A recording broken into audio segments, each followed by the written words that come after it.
ಶ್ರೀಕೃಷ್ಣಾಯ ನಮಃ. ಶ್ರೀ ಗುರುಭ್ಯೋ ನಮಃ. ಪೂಜ್ಯಾಯ ರಾಘವೇಂದ್ರಾಯ ಸತ್ಯಧರ್ಮರತಾಯ ಚ ಭಜತಾಂ ಕಲ್ಪವೃಕ್ಷಾಯ ನಮತಾಂ ಕಾಮಧೇನವೇ. ರಾಯರ ಸೇವೆ ಮಾಡಬೇಕಾದ್ರೆ ಸಂಕಲ್ಪವನ್ನು ಮೊಟ್ಟ ಮೊದಲು ಮಾಡಲೇಬೇಕು. ಆ ಸಂಕಲ್ಪ ಮಂತ್ರವನ್ನು ನಾನಿಲ್ಲಿ ಹೇಳ್ತೀನಿ, ಇದರಂತೆ ನೀವು ಮಾಡಿ. ದೇವರ ಮುಂದೆ ಸ್ನಾನವನ್ನು ಮಾಡಿ ಶುಚಿರ್ಭೂತರಾಗಿ ಕುಳಿತುಕೊಳ್ಬೇಕು. ಕೈ ಮುಗಿದು ಕಣ್ಣು ಮುಚ್ಚಿಕೊಳ್ಳಿ. ನಾ ಹೇಳೋದನ್ನು ಕೇಳಿಸ್ಕೊಂಡು ಹಾಗೇ ಹೇಳಿ. ಹರೇ ರಾಮ ರಾಮ ರಾಮ ಹರೇ ಹರೇ, ಹರೇ ಕೃಷ್ಣ ಕೃಷ್ಣ ಕೃಷ್ಣ ಹರೇ ಹರೇ. ರಾಮಾಯ ರಾಮಭದ್ರಾಯ ರಾಮಚಂದ್ರಾಯ ವೇಧಸೆ, ರಘುನಾಥಾಯ ನಾಥಾಯ ಸೀತಾಯಾಃ ಪತಯೇ ನಮಃ. ಪುಂಡರೀಕಾಕ್ಷ ಪುಂಡರೀಕಾಕ್ಷ ಪುಂಡರೀಕಾಕ್ಷ.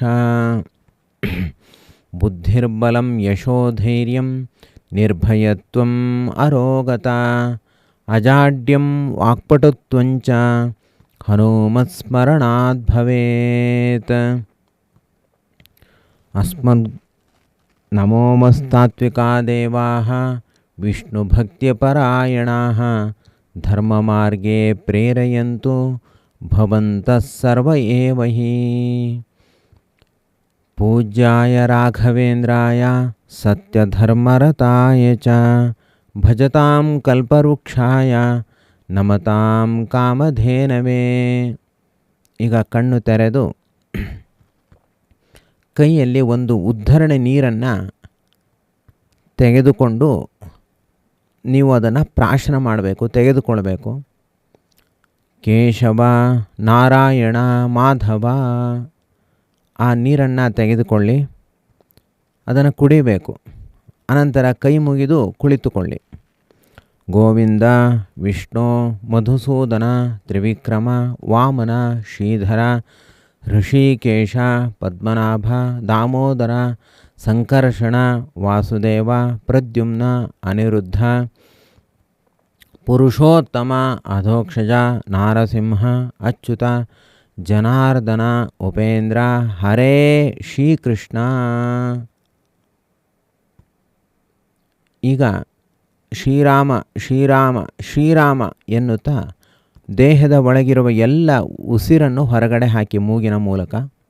ಅನಂತರ ಎಡಗೈ ಮೇಲೆ ಬಲಗೈ ಇಟ್ಟು ಶಪಥ ಮಾಡುವ ಮೂಲಕ, ಪ್ರತಿಜ್ಞೆ ಮಾಡುವ ಮೂಲಕ ನಾನು ಇಂಥ ಸೇವೆಯನ್ನು ಪ್ರಾರಂಭ ಮಾಡ್ತಾ ಇದ್ದೀನಿ ಅಂತ ಸಂಕಲ್ಪವನ್ನು ಮಾಡಿ. ಎಡಗೈ ಮೇಲೆ ಬಲಗೈ ಇಟ್ಟು ಹೀಗೆ ನಾ ಹೇಳೋದನ್ನು ಕೇಳಿಸಿಕೊಳ್ಳಿ. ಶುಭೆ ಶೋಭನೆ ಮುಹೂರ್ತೆ ವಿಷ್ಣೋರಾಜ್ಞೆಯ ಪ್ರವರ್ತಮಾನಸ್ಯ ಆದ್ಯ ಬ್ರಹ್ಮಣಃ ದ್ವಿತೀಯ ಪರಾರ್ಧೆ ಶ್ರೀ ಶ್ವೇತವರಾಹ ಕಲ್ಪೆ ವೈವಸ್ವತಮನ್ವಂತರೆ ಅಷ್ಟಾವಿಂಶತಿತಮೆ ಕಲಿಯುಗೆ ಪ್ರಥಮಪಾದೆ ಜಂಬೂದ್ವೀಪೆ ಭಾರತವರ್ಷೆ ಭರತಖಂಡೆ ದಂಡಕಾರಣ್ಯೆ ಗೋದಾವರ್ಯಾಃ ದಕ್ಷಿಣೇ ತೀರೆ ಸಪ್ತಚತ್ವಾರಿಂಶದಧಿಕ ಏಕೋನವಿಂಶತಿತಮೆ ಶಾಲಿವಾಹನಶಕೆ ಬೌದ್ಧಾವತಾರೆ ರಾಮಕ್ಷೇತ್ರೆ ಅಸ್ಮಿನ್ ವರ್ತಮಾನೆ ಚಾಂದ್ರಮಾನೇನ. ಯಾವ ಸಂವತ್ಸರ ಇದೆ ಆ ಸಂವತ್ಸರ ಹೆಸರು ಹೇಳಬೇಕು. ಈಗ ಪ್ರಕೃತ ಕ್ರೋಧಿ ಸಂವತ್ಸರ ಇದೆ, ಹಾಗೆ ಕ್ರೋಧಿ ನಾಮ ಸಂವತ್ಸರೆ ಅಯನವನ್ನು ಹೇಳಬೇಕು.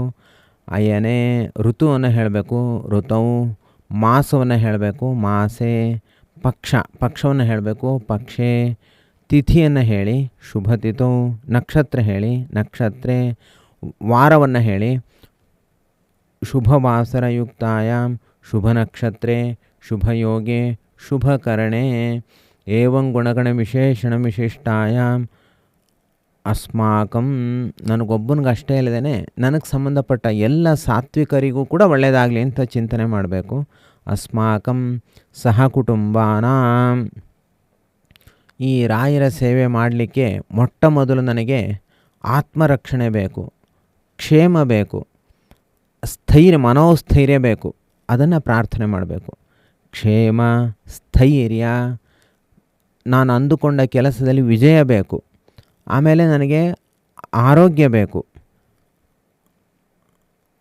ವಿಜಯ, ವೀರ್ಯ, ಅಭಯ ಯಾವುದೇ ಭಯ ಇರಬಾರ್ದು. ಅಭಯ, ಆಯುಷ್ಯ, ಆರೋಗ್ಯ, ಐಶ್ವರ್ಯ, ಅದಕ್ಕೆ ಬೇಕಾಗಿರುವಂತಹ ಸಂಪತ್ತು ಬೇಕು. ಐಶ್ವರ್ಯ ಅಭಿವೃದ್ಧ್ಯರ್ಥಂ, ಸಮಸ್ತ ದುರಿತ ಉಪಶಾಂತ್ಯರ್ಥಂ. ಏನೇನು ದುರಿತಗಳು ಬರುತ್ತೆ ನಮಗೆ ಗೊತ್ತಿಲ್ಲ ಜೀವನದಲ್ಲಿ, ಅದೆಲ್ಲ ದುರಿತಗಳು ಕೂಡ ಪರಿಹಾರ ಆಗಬೇಕು. ಸಮಸ್ತ ದುರಿತ ಉಪಶಾಂತ್ಯರ್ಥಂ. ಆಮೇಲೆ ನನಗೆ ಏನು ಆದರೆ ನನಗೆ ಒಳ್ಳೆಯದಾಗುತ್ತೆ ಅಂಥ ಮಾಂಗಲ್ಯ ನನಗೆ ಉಂಟಾಗಬೇಕು. ಸಮಸ್ತ ಮಂಗಳ ಪ್ರಾಪ್ತ್ಯರ್ಥಂ, ಸಮಸ್ತ ಅಭ್ಯುದಯಾರ್ಥಂ. ನಾನು ಅಂದುಕೊಂಡಿರುವಂತಹ ಕೆಲಸದಲ್ಲಿ ಅಭ್ಯುದಯ ನನಗೆ ಬೇಕು. ಅಭ್ಯುದಯಾರ್ಥಂ. ಇದೆಲ್ಲ ಯಾಕೆ ಅಂತಂದರೆ ಮುಂದೆ ಇದರಿಂದ ಚತುರ್ವಿಧ ಪುರುಷಾರ್ಥಗಳು ನನಗೆ ಬೇಕು. ಧರ್ಮ, ಅರ್ಥ, ಕಾಮ, ಮೋಕ್ಷ, ಇದು 4 ಕೂಡ ನನಗೆ ಸಿದ್ಧಿ ಆಗಬೇಕು. ಅದಕ್ಕೆ ನನಗೆ ಐಹಿಕವಾದ ಈ ಫಲದ ಅಪೇಕ್ಷೆ ಇದೆ ಅಂತ ನೀವು ಪ್ರಾರ್ಥನೆಯನ್ನು ಮಾಡಬೇಕು. ಧರ್ಮ, ಅರ್ಥ, ಕಾಮ, ಮೋಕ್ಷಾಖ್ಯ ಚತುರ್ವಿಧ ಪುಣ್ಯಪುರುಷಾರ್ಥ ಸಿದ್ಧ್ಯರ್ಥಂ ಅಂತ ಇಷ್ಟು ಹೇಳಿ ನಿಮ್ಮ ಮನಸ್ಸಿನಲ್ಲಿ ಏನು ಅಪೇಕ್ಷೆ ಇದೆ ಅದನ್ನು ಈಗ ಹೇಳಿಕೊಳ್ಳಿ. ಏತದುದ್ದೇಶ್ಯ ಆಯಿತಾ ಹೇಳಿ. ಶ್ರೀ ಭಾರತೀ ರಮಣ ಅಸ್ಮದ್ಗುರುವಂತರ್ಗತ ಶ್ರೀಮದ್ ರಾಘವೇಂದ್ರ ತೀರ್ಥ ಗುರುವಂತರ್ಗತ ಭಾರತೀ ರಮಣ ಮುಖ್ಯ ಪ್ರಾಣಾಂತರ್ಗತ ಸೀತಾಪತಿ ಶ್ರೀರಾಮಚಂದ್ರ ಪ್ರೇರಣೆಯ ಸೀತಾಪತಿ ಶ್ರೀರಾಮಚಂದ್ರ ಪ್ರೀತ್ಯರ್ಥಂ. ಇಷ್ಟು ಹೇಳಿದ ಮೇಲೆ ನಿಮ್ಮ ನಕ್ಷತ್ರ ಹೇಳಿಕೊಳ್ಳಿ. ನಕ್ಷತ್ರೇ ನಿಮ್ಮ ಗೋತ್ರವನ್ನು ಹೇಳಿಕೊಳ್ಳಿ. ಗೋತ್ರೇ ಜಾತಃ ನಿಮ್ಮ ಹೆಸರು ಹೇಳಿಕೊಳ್ಳಿ. ಅಹಂ ಅದ್ಯ ಪ್ರಭೃತಿ. ಇವತ್ತಿನಿಂದ ನೀವು ಎಷ್ಟು ದಿವಸ ಸೇವೆ ಮಾಡಬೇಕು ಅಂತ ಅಂದುಕೊಂಡಿದ್ದೀರಿ? 7 ದಿವಸ, 14 ದಿವಸ, 48 ದಿವಸ, 24 ದಿವಸ, 3 ದಿವಸ, ನಿಮ್ಮ ಏನು ಅದು ಎಷ್ಟು ದಿವಸ ಅಂದುಕೊಂಡಿದ್ದೀರಿ ಅಷ್ಟು ದಿವಸಗಳನ್ನ ಹೇಳ್ಕೊಳ್ಳಿ. ಪರ್ಯಂತಂ ಅಂದರೆ 7 ದಿವಸ ಇದ್ದರೆ ಸಪ್ತ ದಿವಸ ಅಂತ ಹೇಳಬೇಕು. ಸಪ್ತ ದಿವಸ ಪರ್ಯಂತಂ ಶ್ರೀಮದ್ ರಾಘವೇಂದ್ರ ತೀರ್ಥ ಗುರು ಸೇವಾಂ ಕರಿಷ್ಯೇ. ತದಂಗತ್ವೇನ ಗುರು ಸೇವೆನ ಮಾಡ್ತೀರಿ ಅಂತ. ಆ ಗುರು ಸೇವೆ ಹೇಗೆ ಮಾಡ್ತೀರಿ? ಈಗ ನಾನು ಹಿಂದೆ ಒಂದು ಹೇಳಿದ್ದೆ, ಲಕ್ಷ ನಾಮಲೇಖನ ಅಂತ ಹೇಳಿದ್ದೆ ನಾನು. ಅವಾಗ ತದಂಗತ್ವೇನ ಲಕ್ಷ ನಾಮ ಮಂತ್ರ ಜಪ ಲೇಖನಾಖ್ಯಂ ಕರ್ಮ ಕರಿಷ್ಯೆ ಅಂತ ಅನ್ನಬೇಕು. ಇಲ್ಲ ನೀವೇನಾದರೂ 108 ಪ್ರದಕ್ಷಿಣೆ ನಮಸ್ಕಾರ ಹಾಕೋದಿದ್ದರೆ ಪ್ರತಿನಿತ್ಯಂ ಅಷ್ಟೋತ್ತರ ಶತವಾರಂ ಪ್ರದಕ್ಷಿಣ ನಮಸ್ಕಾರಾಧಿಕಂ ಅಂತ ಹೇಳಬೇಕು. ಇಲ್ಲ ನೀವು ಅನ್ನದಾನಾದಿಗಳು ಮಾಡೋದರಿಂದ ತದಂಗತ್ವೇನ ಶತಾಧಿಕ ಜನಾನ ಅನ್ನದಾನಾಖ್ಯಂ ಕರ್ಮ ಕರಿಷ್ಯೆ ಅಂತ ಹೇಳಬೇಕು. ಈಗ ನೀವು ಏನು ಸೇವೆ ಮಾಡಬೇಕು ಅಂತ ಅಂದುಕೊಂಡಿದ್ದೀರಿ ಅದನ್ನು ಇಲ್ಲಿ ಹೇಳ್ಕೊಳ್ಬೇಕು. ಸೇವಾಖ್ಯಂ ಕರ್ಮ ಕರಿಷ್ಯೆ ಅಂತ. ಗಂಡ ಹೆಂಡತಿ ಇಬ್ಬರು ಇದ್ದಾಗ ಹೆಂಡತಿಯಾದವಳು ಗಂಡನ ಕೈಗೆ ನೀರನ್ನು ಹಾಕಬೇಕು. ಗಂಡ ಮಂತ್ರಾಕ್ಷತೆ ಸಹಿತವಾಗಿ ಆ ನೀರನ್ನು ಅರ್ಘ್ಯ ಪಾತ್ರೆಯಲ್ಲಿ ಬಿಡಬೇಕು, ಒಂದು ಪಾತ್ರೆಯಲ್ಲಿ ಬಿಡಬೇಕು. ಇಷ್ಟಾದ ಮೇಲೆ ನೀವು 2 ತುಪ್ಪದ ದೀಪಗಳನ್ನು ಹಚ್ಚಬೇಕು. ರಾಮದೇವರ ಮುಂದೆ, ಹನುಮದೇವರ ಮುಂದೆ, ಗುರುರಾಯರ ಮುಂದೆ 2 ತುಪ್ಪದ ದೀಪಗಳನ್ನು ಹಚ್ಚಬೇಕು. ಇಬ್ಬರೂ ಕೂಡ ಸೇರಿ ಹಚ್ಚಬೇಕು. ಹಚ್ಚಿದ ಮೇಲೆ ಒಂದು ಹರಿವಾಣದಲ್ಲಿ, ಒಂದು ತಟ್ಟೆಯಲ್ಲಿ 2 ತೆಂಗಿನಕಾಯಿಗಳನ್ನು ಹಿಡ್ಕೊಂಡು ದಂಪತಿಗಳು ಎದ್ದು ನಿಂತ್ಕೊಳ್ಬೇಕು. ಮೊದಲು ಘಂಟೆಯನ್ನು ಬಾರಿಸಬೇಕು. ಮಂಗಳಂ ಭಗವಾನ್ ವಿಷ್ಣು, ಮಂಗಳಂ ಮಧುಸೂದನ, ಮಂಗಳಂ ದೇವಕೀ ಪುತ್ರೋ, ಮಂಗಳಂ ಗರುಡಧ್ವಜ. ಘಂಟೆಯನ್ನು ಹೀಗೆ ಬಾರಿಸಿದ ಮೇಲೆ ಆ 2 ತೆಂಗಿನಕಾಯಿ ಇರುವಂತಹ ಹರಿವಾಣವನ್ನು ಎತ್ತಿ ಹಿಡಿದುಕೊಂಡು ನಿಂತ್ಕೊಳ್ಬೇಕು. ನಿಂತುಕೊಂಡು ನಿಮ್ಮ ಮನಸ್ಸಿನಲ್ಲಿ ಏನು ಅಪೇಕ್ಷೆ ಇದೆ ಅದನ್ನು ಪುನಃ ಹೇಳಿಕೊಂಡು, ಇದಕ್ಕೋಸ್ಕರ ನಾನು ಸೇವೆ ಮಾಡ್ತಾಯಿದ್ದೀನಿ, ಸೇವೆ ಮಾಡಿದ ಮೇಲೆ ಪುನಃ ನೀವೇನಾದರೂ ಗುರು ಕಾಣಿಕೆ ಸಮರ್ಪಣೆ ಮಾಡೋದಿದ್ದರೆ ಅದನ್ನು ಕೂಡ ಈಗಲೇ ಹೇಳಿಕೊಳ್ಬೇಕು. ಸೇವೆ ಆದಮೇಲೆ ಅಥವಾ ನನಗೆ ಇಂಥ ಪ್ರಯೋಜನ ದೊರಕಿದ ಮೇಲೆ ನಿಮಗೆ ಗುರು ಕಾಣಿಕೆಯನ್ನು ನಾನು ಇಷ್ಟು ಇಡಬೇಕು ಅಂತ ಅಂದ್ಕೊಂಡಿದ್ದೀನಿ, ಅದನ್ನು ಕೂಡ ತಾವೇ ಮಾಡಿಸಿಕೊಳ್ಬೇಕು ಅಂತ ಕೂಡ ನೀವು ಪ್ರಾರ್ಥನೆಯನ್ನು ಮಾಡಬೇಕು. ಅಥವಾ ನಿಮ್ಮದೇನಾದರೂ ಹರಕೆ ಇದ್ದರೆ ಅದನ್ನು ಕೂಡ ಹೇಳಬೇಕು. ಹೇಳಿಬಿಟ್ಟು ಆ 2 ತೆಂಗಿನಕಾಯಿಗಳನ್ನು ಗುರೋ ರಾಘವೇಂದ್ರ ಗುರೋ ರಾಘವೇಂದ್ರ ಗುರೋ ರಾಘವೇಂದ್ರ ಅಂತ 3 ಬಾರಿ ಹೇಳಿ ರಾಯರ ಮುಂದೆ ಇಟ್ಬಿಡಬೇಕು. ಇಟ್ಬಿಟ್ಟು ಕೈಯಲ್ಲಿ ಯಾರ್ಯಾರಿದ್ದೀರಿ ಎಲ್ಲರೂ ಕೂಡ ಮಂತ್ರಾಕ್ಷತೆಯನ್ನು ಇಟ್ಕೊಳ್ಬೇಕು. ಒಂದು ಬಟ್ಟಲಲ್ಲಿ ಮಂತ್ರಾಕ್ಷತೆ ಹಿಡ್ಕೊಂಡು ನಿಂತ್ಕೊಳ್ಬೇಕು. ಈಗ ಮುಂದೆ ಇಟ್ಟ 2 ತೆಂಗಿನಕಾಯಿಗಳ ಮೇಲೆ ಮಂತ್ರಾಕ್ಷತೆಯನ್ನು ಹಾಕ್ತಾ ಹೋಗಬೇಕು. ಅದಕ್ಕೂ ಮೊದಲು ಸುಮ್ಮನೆ ಹಾಗೆ ನಿಂತ್ಕೊಳ್ಳಿ. ನಾನು ಹೇಳೋದನ್ನು ಕೇಳಿಸ್ಕೊಂಡು ನೀವು ಕೂಡ ಮನಸ್ಸಿನಲ್ಲಿ ಹೇಳಿ. ಅಖಿಲಾಂಡ ಕೋಟಿ ಬ್ರಹ್ಮಾಂಡ ನಾಯಕ ಸೀತಾಪತೆ ಶ್ರೀರಾಮಚಂದ್ರ ರಕ್ಷಮಾಂ ತ್ವತ್ಸೇವಾಂ ಕರಿಷ್ಯೆ ತವ ದಾಸೋಹಂ ಅಂತ ಹೇಳಿ ಮೊದಲು ರಾಮದೇವರನ್ನ ಸ್ಮರಣೆ ಮಾಡಿ ಶ್ರೀರಾಮಚಂದ್ರ ಮತ್ಸೇವಾಂ ಸ್ವೀಕುರು ಅಂತ ಹೇಳಿ 2 ತೆಂಗಿನಕಾಯಿಗಳ ಮೇಲೆ ಆ ಮಂತ್ರಾಕ್ಷತೆಯನ್ನು ಹಾಕಿ. ಅರ್ಥ ಏನು ಅಂತಂದರೆ, ನೀವು ನನ್ನ ಸೇವೆಯನ್ನು ಸ್ವೀಕಾರ ಮಾಡಿ, ಅದಕ್ಕೆ ನಾನು ಪೂರ್ಣ ಫಲವನ್ನು ನಿಮ್ಮ ಮುಂದೆ ಇಟ್ಟಿದ್ದೀನಿ ಅಂತ ಇಷ್ಟಾನುಸಂಧಾನ.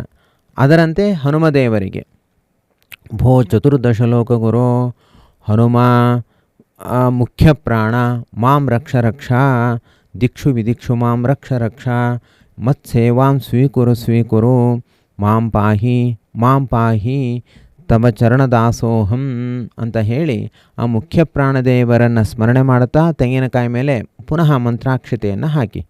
ಅದಾದ ಮೇಲೆ ಈಗ ಗುರುರಾಯರನ್ನು ಸ್ಮರಣೆ ಮಾಡಿ. ಭೋ ಮಂತ್ರಾಲಯಾಧೀಶ್ವರ ಗುರೋ ರಾಘವೇಂದ್ರ ಪಾಹಿ ಮಾಂ ಪಾಹಿ ಅಂತ ಇಷ್ಟು ಹೇಳಿ ಇಲ್ಲಿ ಕುಲದೇವರನ್ನು ಸ್ಮರಣೆ ಮಾಡಬೇಕು. ಕುಲದೇವರನ್ನು ಸ್ಮರಣೆ ಮಾಡಿ ಕುಲದೇವತಾ ಪ್ರಸನ್ನಾ ಭವತು, ಗ್ರಾಮದೇವರನ್ನು ಸ್ಮರಣೆ ಮಾಡಿ ಗ್ರಾಮದೇವತಾ ಪ್ರಸನ್ನಾ ಭವತು, ನಿಮ್ಮ ಇಷ್ಟದೇವತಾ ಪ್ರಸನ್ನಾ ಭವತು. ಮಹಾಗಣಪತಿ ದೇವರು ಭೋ ಮಹಾಗಣಪತೆ ನಿರ್ವಿಘ್ನೇನ ಸೇವಾಂ ಕಾರಯ. ನವಗ್ರಹ ದೇವತೆಗಳನ್ನು ಸ್ಮರಣೆ ಮಾಡಿ ಭೋ ನವಗ್ರಹ ದೇವತಾ ಪ್ರಸನ್ನಾ ಸಂತು. ನಿಮ್ಮ ಜಾತಕದಲ್ಲಿ ಏನು ಸಮಸ್ಯೆ ಇದೆ ಅದನ್ನು ಸ್ಮರಣೆ ಮಾಡಿಕೊಂಡು ಆ ದೋಷ ಪರಿಹಾರ ಆಗಲಿ ಅಂತ ಕೂಡ ನವಗ್ರಹ ದೇವತೆಗಳಲ್ಲಿ ಪ್ರಾರ್ಥನೆಯನ್ನು ಮಾಡಿ. ಆಮೇಲೆ ಉಳಿದ ಎಲ್ಲ ದೇವತೆಗಳ ಸ್ಮರಣೆಯನ್ನು ಮಾಡಿ ಒಟ್ಟು 10 ದಿಕ್ಕುಗಳಿದೆ. 10 ದಿಕ್ಕುಗಳಲ್ಲಿರುವ ದೇವತೆಗಳು ನಿಮ್ಮನ್ನು ರಕ್ಷಣೆ ಮಾಡಲಿ ಅಂತ ಕೇಳ್ಕೊಳ್ಳಿ. ದಿಗಭಿಮಾನಿ ದೇವಾಹ ಪ್ರಸನ್ನಾ ಸಂತು ಸರ್ವೇ ಗುರವಃ, ಎಲ್ಲ ಗುರುಗಳು ಕೂಡ ಪ್ರಸನ್ನಾ ಸಂತು. ಈಗ ಪೂಜ್ಯಾಯ ರಾಘವೇಂದ್ರಾಯ ಸತ್ಯಧರ್ಮರತಾಯ ಚ ಭಜತಾಂ ಕಲ್ಪವೃಕ್ಷಾಯ ನಮತಾಂ ಕಾಮಧೇನವೇ ಗುರೋ ರಾಘವೇಂದ್ರ ಪಾಹಿ ಮಾಂ ಪಾಹಿ ಮಮ ಸೇವಾಂ ಸ್ವೀಕುರು ರಕ್ಷ ಪಾಹಿ ಮಾಂ ಪಾಹಿ ಉದ್ಧರ ಗುರೋ ರಾಘವೇಂದ್ರ ದುರಿತಾನ್ನಾಶಯ ಮಮ ಆಶಾಂ ಪೂರಯ ಜ್ಞಾನಭಕ್ತಿ ವೈರಾಗ್ಯಾನ್ ವರ್ಧಯ.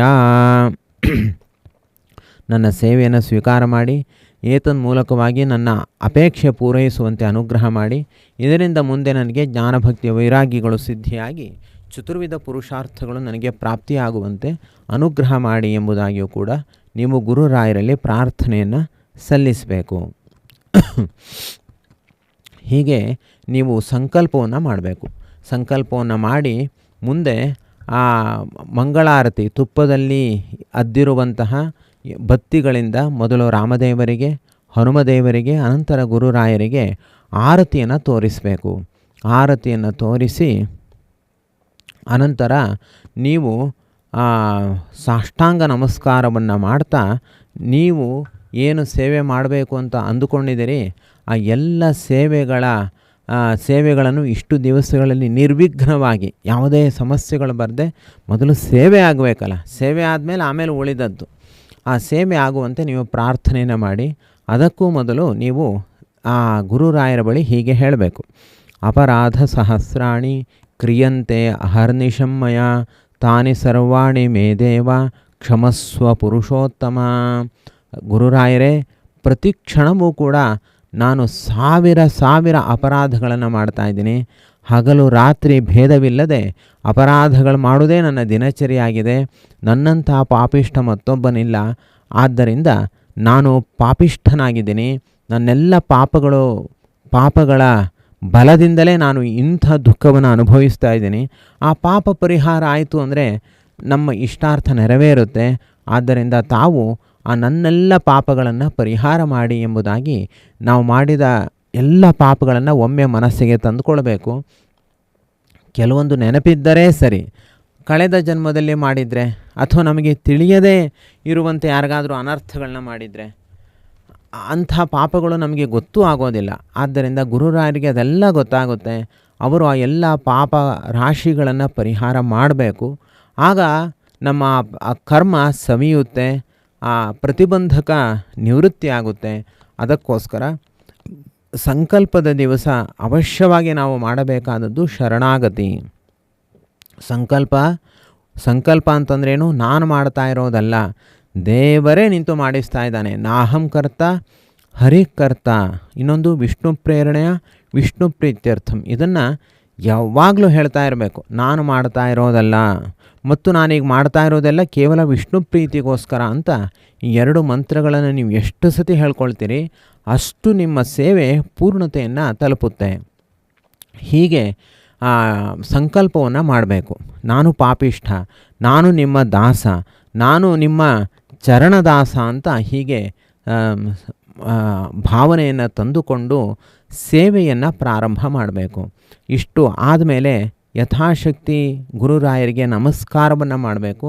ಅಪರಾಧ ಸಹಸ್ರಾಣಿ ಅನ್ನೋ ಶ್ಲೋಕವನ್ನು ಹೇಳಿಕೊಂಡು ಪುನಃ ನಮ್ಮ ಅಪರಾಧಗಳನ್ನು ಮನ್ನಿಸುವಂತೆ ಕೇಳಿಕೊಳ್ತಾ, ನಮ್ಮ ಆಸೆಗಳನ್ನು ಕೇಳೋಕ್ಕಿಂತ ಹೆಚ್ಚಾಗಿ ನಮ್ಮ ಪಾಪಗಳನ್ನು ಪರಿಹಾರ ಮಾಡು ಎಂಬುದಾಗಿ ನಾವು ಹೆಚ್ಚು ಪ್ರಾರ್ಥನೆಯನ್ನು ಸಲ್ಲಿಸಬೇಕು. ಅವರವರ ವಿಧಿವಿಧಾನಗಳಿಗೆ ಅನುಗುಣವಾಗಿ ಸೇವೆಯನ್ನು ಮಾಡಬೇಕು ಮತ್ತು ಅಶಾಸ್ತ್ರೀಯವಾಗಿ ಸೇವೆಯನ್ನು ಮಾಡಬಾರದು. ಶಾಸ್ತ್ರೋಕ್ತ ರೀತಿಯಾಗಿ ಸೇವೆಯನ್ನು ಮಾಡಿ ಗುರುರಾಯರ ಅನುಗ್ರಹಕ್ಕೆ ಪಾತ್ರರಾಗಬೇಕು. ಇಷ್ಟು ಸೇವೆಯ ಸಂಕಲ್ಪ. ಇಷ್ಟು ಸೇವೆಯನ್ನು ಮಾಡಿದ ಮೇಲೆ ಅನೇನ ಸಂಕಲ್ಪಕರಣೇನ ಅಸ್ಮದ್ ಗುರುವಂತರ್ಗತ ಶ್ರೀಮದ್ ರಾಘವೇಂದ್ರ ತೀರ್ಥ ಗುರುವಂತರ್ಗತ ಭಾರತೀಯ ರಮಣ ಮುಖ್ಯ ಪ್ರಾಣಾಂತರ್ಗತ ಸೀತಾಪತಿ ಶ್ರೀರಾಮಚಂದ್ರ ಪ್ರಿಯತಾಂ ಅಂತ ಹೇಳಬೇಕು. ಅಚ್ಯುತಾಯ ನಮಃ, ಅನಂತಾಯ ನಮಃ, ಗೋವಿಂದಾಯ ನಮಃ. ಅಚ್ಯುತಾಯ ನಮಃ, ಅನಂತಾಯ ನಮಃ, ಗೋವಿಂದಾಯ ನಮಃ. ಅಚ್ಯುತಾಯ ನಮಃ, ಅನಂತಾಯ ನಮಃ, ಗೋವಿಂದಾಯ ನಮಃ. ಅಚ್ಯುತಾನಂತ ಗೋವಿಂದೇಭ್ಯೋ ನಮೋ ನಮಃ ಅಂತ ಇಷ್ಟು ಹೇಳಿ ನೀವು ಪುನಃ ಗಂಟೆಯನ್ನು ಒಮ್ಮೆ ಘಂಟಾನಾದವನ್ನು ಮಾಡಿ ನಿಮ್ಮ ಸೇವೆಯನ್ನು ಪ್ರಾರಂಭ ಮಾಡಬೇಕು. ಈ ಸೇವಾ ಸಂಕಲ್ಪವನ್ನು ಸೂರ್ಯೋದಯಕ್ಕೂ ಅರ್ಧ ಗಂಟೆ ಮೊದಲು ಆಚರಿಸಬೇಕು. ಏತನ್ಮೂಲಕವಾಗಿ ಗುರುರಾಯರ ಪೂರ್ಣ ಅನುಗ್ರಹಕ್ಕೆ ನೀವು ಪಾತ್ರರಾಗ್ತೀರಿ. ಗುರುರಾಯರ ಮುಂದೆ ಇಟ್ಟಿರುವ 2 ತೆಂಗಿನಕಾಯಿಗಳನ್ನು ನೀವು ಸಾಧ್ಯವಾದರೆ ಸೇವೆ ಮುಗಿಯುವ ತನಕ, ಇಲ್ಲ ಸೇವೆ ಮುಗಿಯೋದು ತುಂಬ ದಿವಸ ಆಗುತ್ತೆ ಅಂತ ಇದ್ದರೆ ಮರು ದಿವಸ ನೀವು ಅದನ್ನು ಉಪಯೋಗಿಸಿ. ಅದಕ್ಕೂ ಮೊದಲು ಆ 2 ತೆಂಗಿನಕಾಯಿಗಳನ್ನು ಗುರುರಾಯರಿಗೆ ಒಮ್ಮೆ ತಾಕಿಸಿ ಅವರು ನಿಮಗೆ ಪ್ರಸಾದ ರೂಪವಾಗಿ ಅದನ್ನು ಅನುಗ್ರಹಪೂರ್ವಕವಾಗಿ ಕೊಡ್ತಾ ಇದ್ದಾರೆ ಅಂತ ಭಾವಿಸಿ ಅದನ್ನು ನೀವು ಭಕ್ಷ್ಯ ಮಾಡಿ ನೀವೆಲ್ಲರೂ ಕೂಡ ಉಪಯೋಗಿಸಿ. ಅದನ್ನು ಬೇರೆ ಯಾರಿಗೂ ಕೊಡುವ ಅವಶ್ಯಕತೆ ಇಲ್ಲ. ಒಂದು ವೇಳೆ ಸೇವೆ 3 ದಿವಸ 7 ದಿವಸ ಇದ್ದರೆ ತೆಂಗಿನಕಾಯಿ ಅಷ್ಟು ದಿವಸನೂ ಹಾಗೇ ಇರಲಿ. ಅನಂತರ ಅದನ್ನು ನೀವು ಪ್ರಸಾದ ರೂಪವಾಗಿ ಸ್ವೀಕಾರ ಮಾಡಿ. ಶ್ರೀಕೃಷ್ಣಾರ್ಪಣಮಸ್ತು. ಯಸ್ಸರ್ವಗುಣಸಂಪೂರ್ಣಃ ಸರ್ವದೋಷ ವಿವರ್ಜಿತಃ ಪ್ರೀಯತಾಂ ಪ್ರೀತೇವಾಲಂ ವಿಷ್ಣುರ್ಮೇ ಪರಮಸ್ವೃತು. ಶ್ರೀಕೃಷ್ಣಾರ್ಪಣಮಸ್ತು.